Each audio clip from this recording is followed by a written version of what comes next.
बोलो महाराज की जय। उमापति महादेव की जय। शिव महापुराण की जय। ओम श्री शांब शिवाय नमः। आप श्रवण कर रहे हैं श्री शिव महापुराण रुद्र संहिता पार्वती खंड। तो वशिष्ठ जी बोले कि हे गिरिश्रेष्ठ, इंद्र सावर्णी नामक 14वें मनु के वंश में वह अनरण्य नामक राजा उत्पन्न हुआ था। वह राजराजेश्वर तथा सातों द्वीपों का सम्राट था।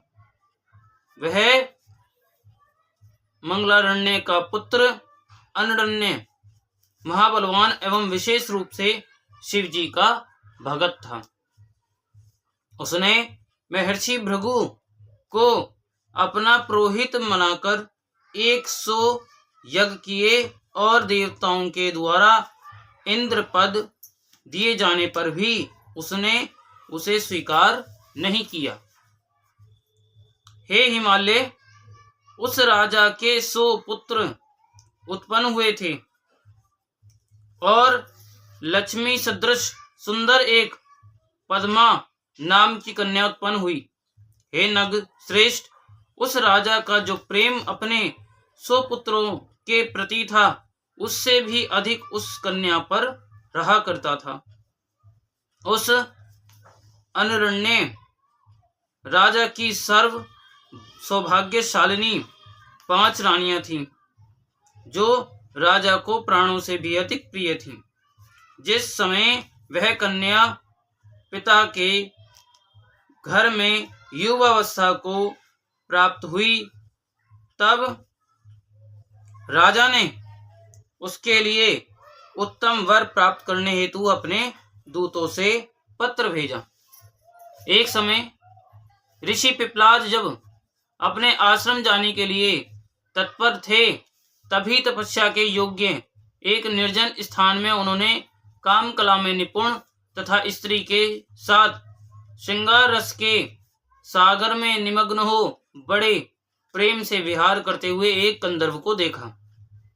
वे मुनि श्रेष्ठ उसे देखकर काम के वशीभूत हो गए और तब से चित्त हटाकर दार संग्रह की चिंता में पड़ गए। इस प्रकार काम से व्याकुल चित्त हुए उन श्रेष्ठ मुनि पिप्पलाद का कुछ समय बीत गया। एक समय जब वे मुनि श्रेष्ठ पुष्पभद्रा नदी में स्नान करने के लिए जा रहे थे, तब उन्होंने लक्ष्मी के समान मनोरम युवती पद्मा को देखा। उसके बाद मुनि ने आसपास के लोगों से पूछा कि यह किसकी कन्या है। तब सांप के भय से व्याकुल उन लोगों ने नमस्कार करके बताया। लोग बोले, यह राजा अनरण्य की पद्मा नामक कन्या है, जो साक्षात दूसरी लक्ष्मी के समान है। श्रेष्ठ राजागण गुणों की निधि स्वरूपा इस सुंदरी को पाने की इच्छा कर रहे हैं। ब्रह्मा जी बोले कि इस प्रकार वे मुनि उन सत्यवादी मनुष्यों की बात सुनकर अत्यंत व्याकुल हो उठे और मन में उसे प्राप्त करने की इच्छा करने लगे। हे गिरे, उसके बाद मुनि स्नान कर विधि पूर्वक अपने इष्ट देव शंकर का विधिवत पूजन करके काम के वशीभूत हो भिक्षा के लिए अनरण्य की सभा में गए। राजा ने मुनि को देखते ही भयभीत होकर प्रणाम किया और मधु पर्कादि देकर भक्ति पूर्वक उनकी पूजा की। पूजा ग्रहण करने के अनंतर मुनि ने कन्या की याचना की। तब राजा इस बात को सुनकर अवाक हो गया और कुछ भी कहने में समर्थ नहीं हुआ। उन मुनि ने कन्या को मांगा और कहा, हे नृपेश्वर, तुम अपनी कन्या हमें दे दो, अन्यथा मैं क्षण भर में सब कुछ भस्म कर दूंगा। अब यह बात सुनकर उस समय हे मुनि के तेज से राजा के सब सेवक हक्के बक्के हो गए और वृद्धावस्था से जर्जर उस विप्र को देखकर परिकरों सहित राजा रोने लगे। सभी रानियों को भी कुछ सूझ नहीं रहा था, वे रोने लगी। कन्या की माता महारानी शोक से व्यथित होकर मूर्छित हो गईं। राजा के सभी पुत्र भी शोक से आकुल चित्त वाले हो गए। हे शैलपति, इस प्रकार राजा के सभी सगे संबंधी शोक से व्याकुल हो गए और इसी समय महापंडित, बुद्धिमान तथा सर्वोत्तम गुरु एवं पुरोहित ब्राह्मण दोनों राजा के समीप आए। राजा ने प्रणाम कर उनका पूजन करके उन दोनों के आगे रुदन किया और अपना सारा वृतांत निवेदन किया और पूछा कि इस समय जो उचित हो उसको जल्दी से बताइए। तब राजा के नीति शास्त्रज्ञ पंडित गुरु तथा ब्राह्मण पुरोहित दोनों ने राजा को तथा शोक से व्याकुल रानियों, राजपुत्रों तथा अन्य उस कन्या को सभी के हितकारक तथा नीतियुक्त वाक्यों से आदरपूर्वक समझाया। गुरु और पुरोहित बोले, हे राजन, आप हमारी हितकारी बात सुनिए। आप परिवार के सहित शोक मत कीजिए और शास्त्र में अपनी बुद्धि लगाइए। हे राजन, आज ही अथवा 1 वर्ष के बाद आपको अपनी कन्या किसी न किसी पात्र को देनी ही है। वह पात्र चाहे ब्राह्मण हो अथवा अन्य कोई हो, किंतु हम इस ब्राह्मण से बढ़कर सुंदर पात्र इस त्रिलोकी में अन्य को नहीं देख रहे हैं। अतः आप अपनी कन्या इन मुनि को देकर अपनी संपूर्ण संपत्ति की रक्षा कीजिए। हे राजन, यदि ऐसा नहीं करेंगे तो एक के कारण तुम्हारी सारी संपत्ति नष्ट हो जाएगी। उस एक का त्याग कर सबकी रक्षा करो। शरणागत का त्याग नहीं करना चाहिए, चाहे उसके लिए सब कुछ नष्ट हो जाए। वशिष्ठ जी बोले, राजा ने उन दोनों बुद्धिमानों की बात सुनकर बार बार विलाप करके उस कन्या को वस्त्र तथा आभूषणों से अलंकृत कर मुनिंद्र को दे दिया। हे गिरे, इस प्रकार उस कन्या से विधान पूर्वक विवाह कर महर्षि पिप्लाद महालक्ष्मी के समान उस पद्मा को लेकर प्रसन्नता से युक्त अपने घर चले गए। इधर राजा उस वृद्ध को अपनी कन्या प्रदान करके सभी लोगों को छोड़कर मन में गलानी रखकर तपस्या के लिए वन में चले गए। हे गिरे, अपने प्राणनाथ के वन चले जाने पर उनकी भार्या ने भी पति तथा कन्या के शोक से प्राण त्याग दिए। राजा के पूज्य लोग, पुत्र, सेवक राजा के बिना मूर्छित हो गए तथा अन्य सभी पुरवासी एवं दूसरे लोग यह सब जानकर उच्च श्वास लेकर शोक करने लगे। राजा अनिरण्य वन में जाकर कठोर तप करके भक्ति पूर्वक शंकर की आराधना कर शाश्वत शिवलोक को चला गया। तदंतर राजा का कीर्तिमान नामक धार्मिक ज्येष्ठ पुत्र राज्य करने लगा और पुत्र के समान प्रजा का पालन करने लगा। हे शैल, मैंने अनन्य का यह शुभ चरित्र आपसे कहा।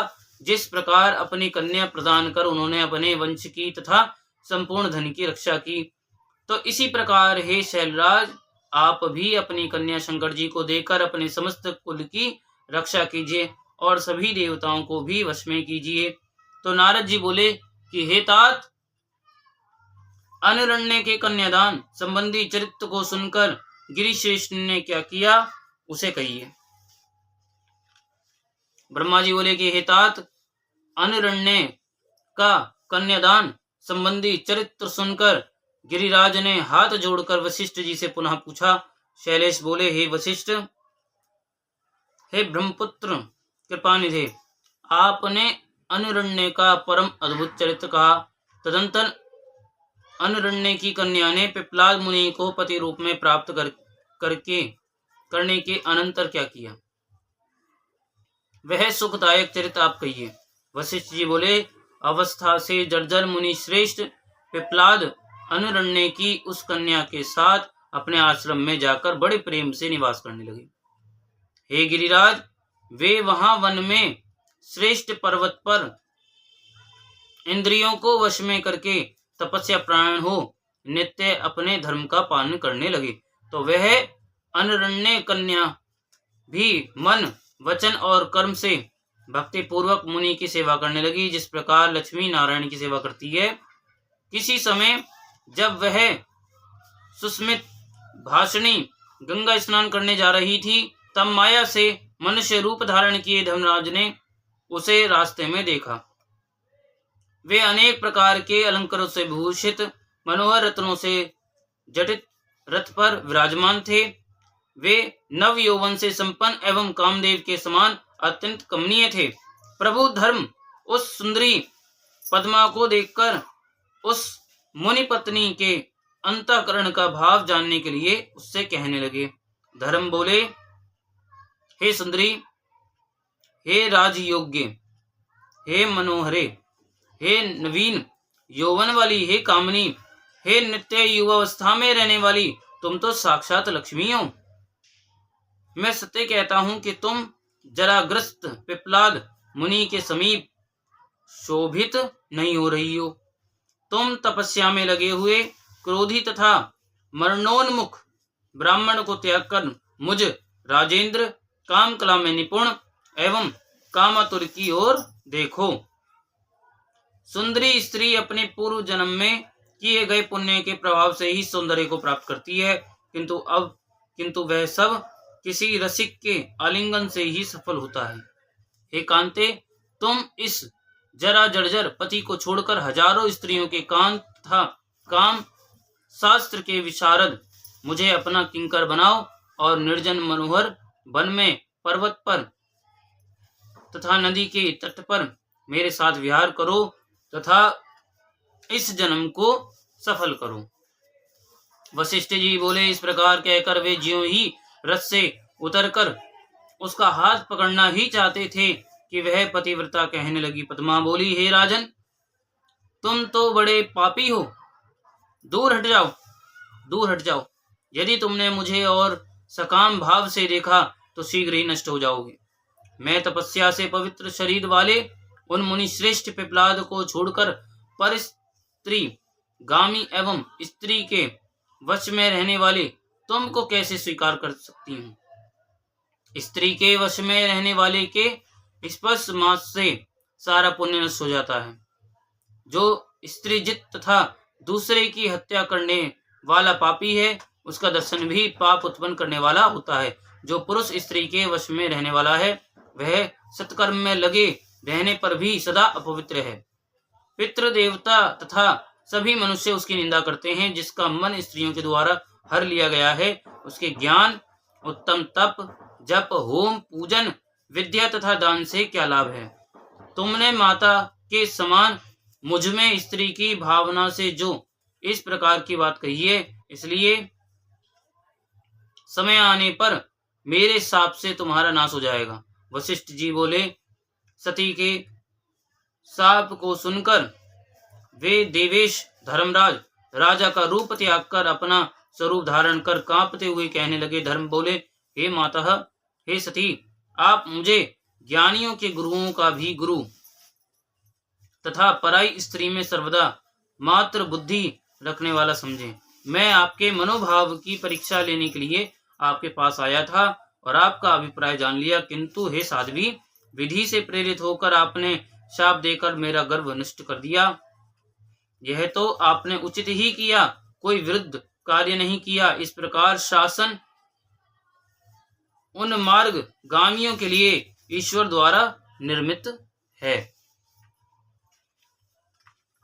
तो जो स्वयं सबको महान सुख दुख देने वाले हैं और संपत्ति तथा विपत्ति देने में समर्थ हैं, उन शिव के प्रति नमस्कार है। जो शत्रु मित्र प्रीति तथा कलह का विधान करने में और सृष्टि का संजन एवं संहार करने में समर्थ हैं, उन शिव को नमस्कार है। जिन्होंने पूर्व काल में दूध को शुक्ल वर्ण का बनाया था, जल में शैत्य उत्पन्न किया और अग्नि को दाहकता शक्ति प्रदान की, उन शिव को नमस्कार है। जिन्होंने प्रकृति का, महत आदि तत्वों का एवं ब्रह्मा विष्णु महेश आदि का निर्माण किया है, उन शिव को नमस्कार है। ब्रह्मा जी बोले, इस प्रकार कहकर जगत गुरु धर्मराज उस पतिव्रता के आगे खड़े हो गए। वे उसके पातिव्रत्य से संतुष्ट होकर आश्चर्य से चकित रह गए और कुछ भी नहीं बोल सके। हे पर्वत, तब अनिरण्य की कन्या तथा पिपलाद की पत्नी वह साध्वी पद्मा उन्हें धर्मराज जानकर चकित होकर कहने लगी। पद्मा बोली, हे धर्म, आप ही सबके समस्त कर्मों के साक्षी हैं। हे विभु, आपने मेरे मन का भाव जानने के लिए कपट रूप क्यों धारण किया? हे ब्राह्मण, यह जो कुछ मैंने किया उसमें मेरा अपराध नहीं है। हे धर्म, मैंने अज्ञान से स्त्री स्वभाव के कारण आपको व्यर्थ ही शाप दे दिया। मैं इस समय यही सोच रही हूं कि उस शाप की क्या व्यवस्था होनी चाहिए। मेरे चित्त में अब वह बुद्धि स्फुरित हो जिससे मैं शांति प्राप्त करूं। यह आकाश, सभी दिशाएं तथा वायु भले ही नष्ट हो जाएं, किंतु पतिव्रता का शाप कभी नष्ट नहीं होता। तो हे देवराज, आप सतयुग में अपने चारों पैरों से सभी समय पूर्णमासी के चंद्रमा के समान दिन रात शोभित रहते हैं। यदि आप नष्ट हो जाएंगे तब तो सृष्टि का ही नाश हो जाएगा। किन कर्तव्य विमूढ़ होकर मैंने यह झूठा शाप दे दिया है। हे सुरोत्तम, हे विभु, अब आप मेरे शाप की व्यवस्था सुनिए। त्रेता में आपका एक पाद, द्वापर में 2 पाद, कलयुग में 3 पाद नष्ट होगा। तब कली के अंत में आपके सभी पाद नष्ट हो जाएंगे। तदंतर सतयुग आने पर आप पुनः पूर्ण हो जाएंगे। सतयुग में आप सर्वव्यापक रहेंगे और अन्य युगों में युग व्यवस्था अनुसार आप कहीं कहीं जैसे तैसे घटते बढ़ते रहेंगे।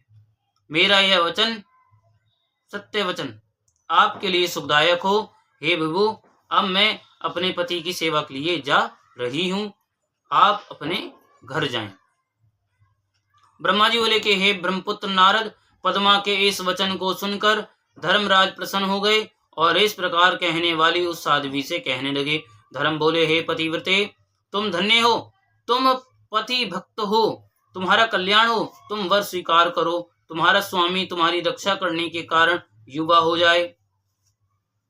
तुम्हारा पति रति में शूर, धार्मिक, रूपवान, गुणवान, वक्ता और सदा स्थिर यौवन वाला हो। हे शुभे, वह मार्कंडे से भी बढ़कर चिरंजीवी हो, कुबेर से भी अधिक धनवान हो तथा इंद्र से भी अधिक ऐश्वर्यशाली रहे। वह विष्णु के समान शिव भक्त, कपिल के समान सिद्ध, बुद्धि में बृहस्पति के समान तथा समदर्शिता में ब्रह्मदेव के समान हो। तुम जीवन पर्यंत स्वामी के सौभाग्य से संयुक्त रहो और हे सुभगे, हे देवी, तुम्हारा भी यौवन स्थिर रहे। तुम अपने पति से भी अधिक चिरंजीवी एवं गुणवान 10 पुत्रों की माता होगी, इसमें संदेह नहीं है। हे साध्वी, तुम्हारे घर नाना प्रकार की संपत्ति से पूर्ण, निरंतर प्रकाश युक्त तथा कुबेर के भवन से भी श्रेष्ठ हो। वशिष्ठ बोले, हे गिरि श्रेष्ठ, इस प्रकार कहकर धर्मराज चुप होकर खड़े हो गए और वह भी उनकी प्रदक्षिणा कर उन्हें प्रणाम करके अपने घर चली गईं। धर्मराज भी पद्मा को आशीर्वाद देकर अपने घर चले गए और वे प्रत्येक सभा में प्रसन्न मन से पद्मा की प्रशंसा करने लगे। तदंतर वह पद्मा अपने युवा स्वामी के साथ नित्य एकांत में रमण करने लगी। बाद में उसके पति से भी अधिक गुणवान उत्तम पुत्र उत्पन्न हुए। तो स्त्री एवं पुरुषों को सुख देने वाली सारी संपत्ति उनके पास हो गई, जो सब प्रकार के आनंद को बढ़ाने वाली तथा इस लोक तथा परलोक में कल्याणकारिणी हुई। हे शैलेंद्र, उन दोनों स्त्री पुरुषों का यह सारा पुरातन इतिहास मैंने आपसे वर्णन किया और आपने इसे अत्यंत आदरपूर्वक सुना। अतः आप इस चरित्र को जानकर अपनी कन्या पार्वती को शिव जी को प्रदान कीजिए और हे शैलेंद्र, अपनी स्त्री मैना के सहित अपना हट छोड़ दीजिए। 1 सप्ताह बीतने पर एक दुर्लभ उत्तम शुभ योग आ रहा है। उस लगन में लगन का स्वामी स्वयं अपने घर में स्थित है और चंद्रमा भी अपने पुत्र बुद्ध के साथ स्थिर रहेगा। चंद्रमा रोहिणी युक्त होगा, इसलिए चंद्र तथा तारागणों का योग भी उत्तम है। मार्गशीर्ष का महीना है, उसमें भी सर्व दोष विवर्जित चंद वार का दिन है। वह लगन सभी उत्तम ग्रहों से युक्त तथा नीच ग्रहों की दृष्टि से रहित है। उस शुभ लगन में बृहस्पति उत्तम संतान तथा पति का सौभाग्य प्रदान करने वाले हैं। हे पर्वत, ऐसे शुभ लगन में अपनी कन्या मूल प्रकृति रूपा ईश्वरी जगदम्बा को जगत पिता शिव जी के लिए प्रदान करके आप कृतार्थ हो जाएंगे। ब्रह्मा जी बोले कि हे नारद, यह कहकर ज्ञानियों में श्रेष्ठ मुनि शार्दुल वशिष्ठ जी अनेक लीला करने वाले प्रभु शिव का स्मरण करके चुप हो गए। ब्रह्मा जी बोले कि वशिष्ठ जी की बात सुनकर अपने गणों एवं भार्य सहित विस्मित होकर गिरिराज हिमालय पर्वतों से कहने लगे। हिमालय बोले, हे गिरिराज मेरे, हे साहे, हे गंधमादन, हे मंदार, मैनाक, विंध्य, हे पर्वतेश्वरों, आप सब लोग मेरी बात सुने। वशिष्ठ जी ऐसा कह रहे हैं, अब मुझको क्या करना चाहिए, इस संबंध में आप लोग विचार करें और मन से सब बातों का निर्णय करके जैसा ठीक हो वैसा बताइए। तो ब्रह्मा जी बोले, उनकी बात सुनकर सुमेरु आदि वे पर्वत बड़ी भांति निर्णय करके प्रेम पूर्वक हिमालय से कहने लगी। पर्वत बोले, इस समय बहुत विचार करने की आवश्यकता नहीं है, कार्य तो हो ही गया है। हे महाभाग, यह कन्या देवताओं के कार्य के लिए ही उत्पन्न हुई है। इसका अवतार ही जब शिव के लिए हुआ है तो इसे शिव जी को ही देना चाहिए। इसने रुद्र की आराधना की है और रुद्र ने इसे स्वीकृति भी दी है। ब्रह्मा जी बोले कि मेरु आदि पर्वतों की यह बात सुनकर हिमालय को बड़ी प्रसन्नता हुई और गिरिजा भी मन ही मन हंसने लगी। अरुंधति ने शिव पार्वती के विवाह के लिए अनेक प्रकार के वचनों तथा विविध इतिहासों से उन मैना को समझाया। तब शैल पत्नी मैना सब कुछ समझ गईं और प्रसन्नचित हो गईं। उन्होंने मुनियों, अरुंधति तथा हिमालय को भोजन कराकर स्वयं भोजन किया। तदंतर ज्ञानी गिरि श्रेष्ठ उन मुनियों की सेवा करके प्रसन्नचित और भ्रम रहित होकर हाथ जोड़कर प्रसन्नता पूर्वक कहने लगे। हिमालय बोले, हे महाभाग्यवान सप्तर्षिगण, आप लोग मेरी बात सुनिए। मैंने शिवा और शिव जी का सारा चरित्र सुन लिया, जिससे मेरा सारा संदेह दूर हो गया है। मेरा यह शरीर पत्नी मैना, पुत्र, रिद्धि सिद्धि तथा अन्य जो कुछ भी मेरे पास है वह सब शिव का ही है, इसमें संदेह नहीं है। तो ब्रह्मा जी बोले कि उन्होंने इस प्रकार कहकर उस पुत्री की ओर आदर पूर्वक देखकर उसके अंगों को अलंकारों से सुसज्जित उसे ऋषियों की गोद में बैठा दिया।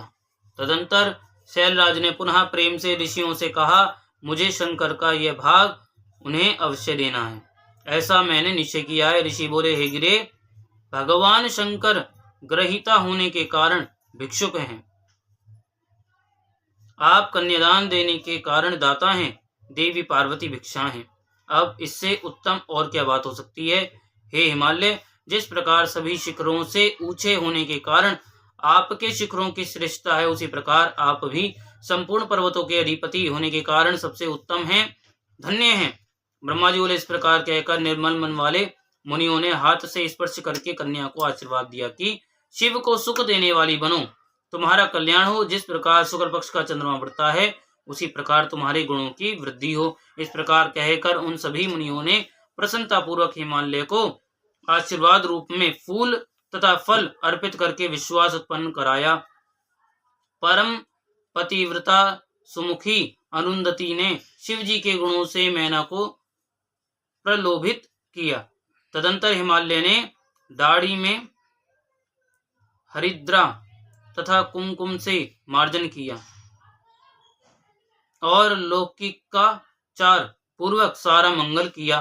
तदंतर चौथे दिन शुभ लगन का निश्चय कर परस्पर संतुष्ट हो वे मुनिगण शिव जी के पास गए और वहां जाकर शिव जी को प्रणाम कर अनेक सूक्तों से उनकी स्तुति कर वे वशिष्ठ आदि सभी मुनि कहने लगे। ऋषि बोले, हे देवदेव, हे महादेव, हे परमेश्वर, हे प्रभु, आपके सेवक हम लोगों ने जो किया है उस बात को प्रेम से सुनिए। हे महेशान, हम लोगों ने इतिहास पूर्वक अनेक प्रकार के उत्तम वचनों से पर्वतराज हिमालय तथा मैना को बहुत समझाया, जिससे वे समझ गए।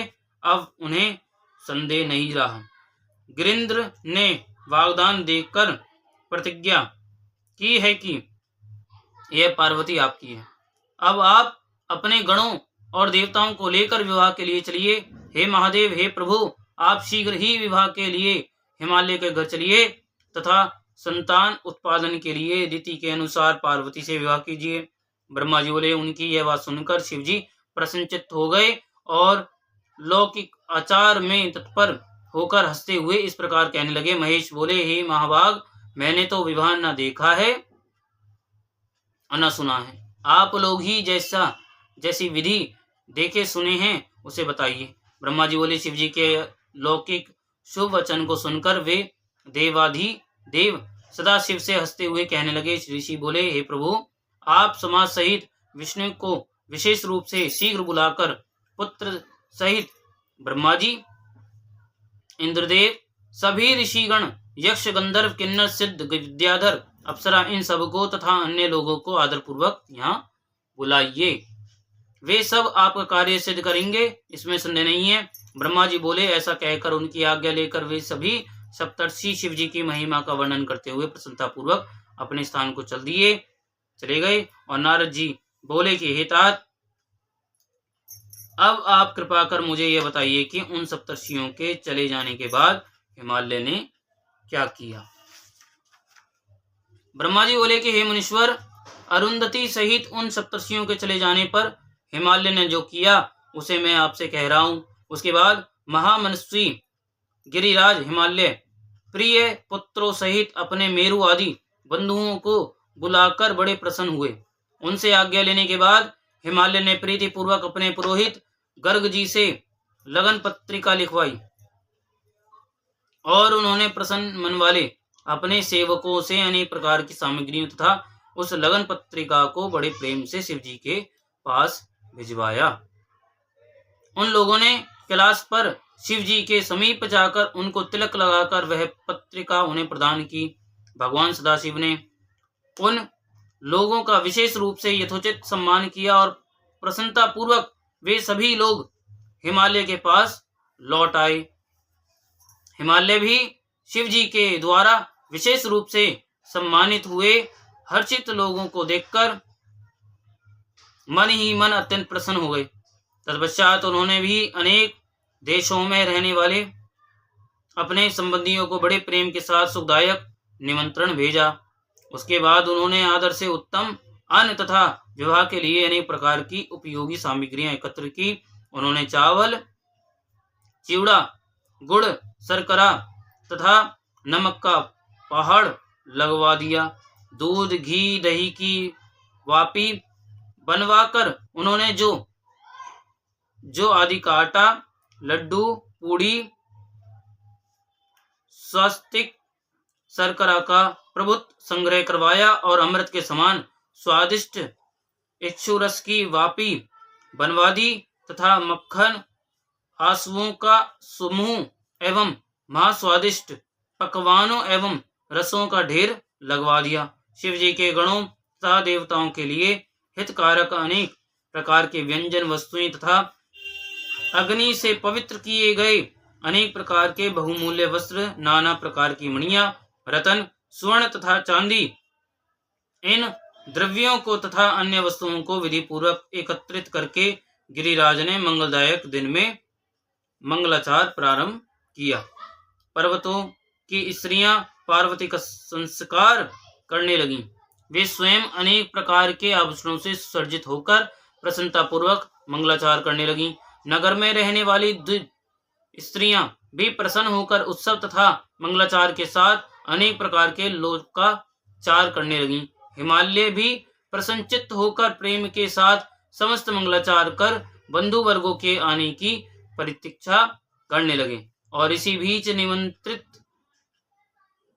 उनके सभी बांधव अपनी स्त्रियों, पुत्रों तथा सेवकों सहित प्रसन्नता पूर्वक वहां आ गए। और हे देवर्षि, अब उन पर्वतों का आगमन आदर पूर्वक सुनिए। मैं शिव जी की प्रीति बढ़ाने के लिए संक्षेप से इसका वर्णन कर रहा हूं। सबसे पहले सर्वश्रेष्ठ तथा श्रीमान देवालय नामक पर्वत सुंदर वेश से अलंकृत होकर दिव्य रूप धारण कर अनेक प्रकार के रत्नों से देदीप्यमान अपने समाज तथा कुटुंब के साथ अनेक मणियों तथा बहुमूल्य रत्नों को लेकर हिमालय के यहाँ पहुंचे। संपूर्ण शोभा से संयुक्त मंदराचल अनेक प्रकार के उत्तम उपहारों को लेकर अपनी स्त्री तथा पुत्रों सहित हिमालय के पास गए। उदार बुद्धि वाले तथा दिव्यात्मा अस्ताचल पर्वत भी महान शोभा से युक्त हो विविध प्रकार की भेंट सामग्री लेकर प्रसन्नता पूर्वक हिमालय के निकट आए। उसी प्रकार हर्षोल्लास से समन्वित उदयाचल भी सभी प्रकार के उत्तम रत्न तथा मणियों को लेकर अत्युत्तम परिवार के साथ आए। मल्याचल भी आदर पूर्वक अत्यंत दिव्य रचना से युक्त हो बहुत सी सेना तथा परिवार सहित हिमालय के यहाँ आए। और हे तात, दरदर नामक पर्वत भी प्रसन्न हो अपनी पत्नी के साथ महान शोभा से युक्त होकर हिमालय के घर शीघ्र पहुंचे। निषद पर्वत भी प्रसन्नचित्त होकर अपने परिवारजनों के साथ हिमालय के घर आए। और इसी प्रकार महाभाग्यवान गंधमादन पर्वत भी पुत्र तथा स्त्रियों के साथ प्रसन्नता से हिमालय के घर आए। महान ऐश्वर्य से समन्वित होकर करवीर तथा पर्वत श्रेष्ठ महेंद्र भी हिमालय के घर आए। अनेक प्रकार की शोभा से संपन्न पारी यात्र भी प्रसन्न चित्त होकर अनेक गुणों पुत्रों और स्त्रियों को साथ लेकर मणि तथा रत्नों की खान से युक्त हो हिमालय के पास गए। गिरिश्रेष्ठ पर्वतराज क्रोच अपनी सेना तथा सेवकों को लेकर अपने पुत्र स्त्री तथा परिवार सहित प्रसन्न हो भेंट सामग्री से युक्त हो आदर पूर्वक हिमालय के घर गए। पुरुषोत्तम पर्वत भी अपने समाज सहित बड़े आदर के साथ बहुत सी भेंट सामग्री लेकर हिमालय के पास आए। और नील पर्वत भी अपनी स्त्री तथा पुत्र के साथ बहुत सा द्रव्य लेकर आनंदित होकर हिमालय के घर आए। त्रिकुट चित्रकूट वेंकट श्रीगिरी गोकामुख तथा नारद ये पर्वत भी हिमालय के घर आए। पर्वत श्रेष्ठ विंध्य भी अत्यंत प्रसन्नचित होकर अपने स्त्री पुत्रों सहित नाना प्रकार की संपत्ति से युक्त हो हिमालय के घर आए। महाशैल कलंजर अपने अनेक गणों के साथ प्रसन्नता पूर्वक हिमालय के घर आए। कैलाश नामक महापर्वत भी बड़े प्रसन्नता के साथ कृपा पूर्वक हिमालय के घर आए। वे सभी पर्वतों की अपेक्षा अधिक शोभा संपन्न थे। हे नारद, इसी प्रकार अन्य द्वीपों में रहने वाले तथा भारतवर्ष में रहने वाले जो अन्य पर्वत थे वे सब हिमालय के घर आए। हे मुने, हिमालय ने जिन पर्वतों को पहले ही प्रेम से आमंत्रित किया था वे सभी यह सोचकर कि यह शिव का विवाह है प्रसन्नता पूर्वक वहां आए। शिव का विवाह हो रहा है ये जानकर उस समय श्रवण भद्रादि सभी नद आदि अनेक शोभा से युक्त होकर बड़ी प्रसन्नता के साथ वहां आए। शिव का विवाह हो रहा है ये जानकर सभी नदियां दिव्य रूप धारण करके नाना प्रकार भांति के अलंकारों से युक्त हो प्रेम पूर्वक वहां आई। शिव का विवाह हो रहा है जानकर गोदावरी जमुना ब्रह्म स्त्री तथा वेणिका हिमालय के यहाँ आई। तो शिव का विवाह हो रहा है ये जानकर गंगा जी भी महाप्रसन्न हो दिव्य रूप धारण करके अनेक प्रकार के आभूषणों से सुसज्जित होकर वहां आई। तो शिव का विवाह हो रहा है जानकर सरिताओं में श्रेष्ठ अत्यंत आनंद प्रदान करने वाली रुद्र की कन्या नर्मदा भी बड़े प्रेम से शीघ्र वहां आ गई। उस समय हिमालय के यहाँ आए हुए उन सभी लोगों से वह दिव्य तथा सभी शोभा से युक्त पुरी भर गई। वह महोत्सव से युक्त हो गई।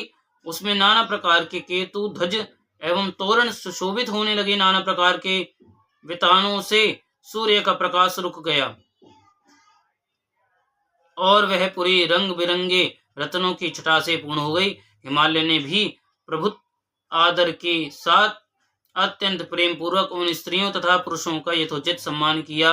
उन्होंने सभी लोगों को अलग अलग उत्तम स्थानों पर निवास प्रदान किया और अनेक प्रकार की सामग्रियों से उन्हें पूर्ण रूप से संतुष्ट किया। इससे की आगे की कथा कल होगी। बोलो उमापति महादेव की जय, शिव महापुराण की जय। ओम श्री सांब शिवाय नमः। ओम श्री सांब शिवाय नमः। ओम श्री सांब शिवाय नमः।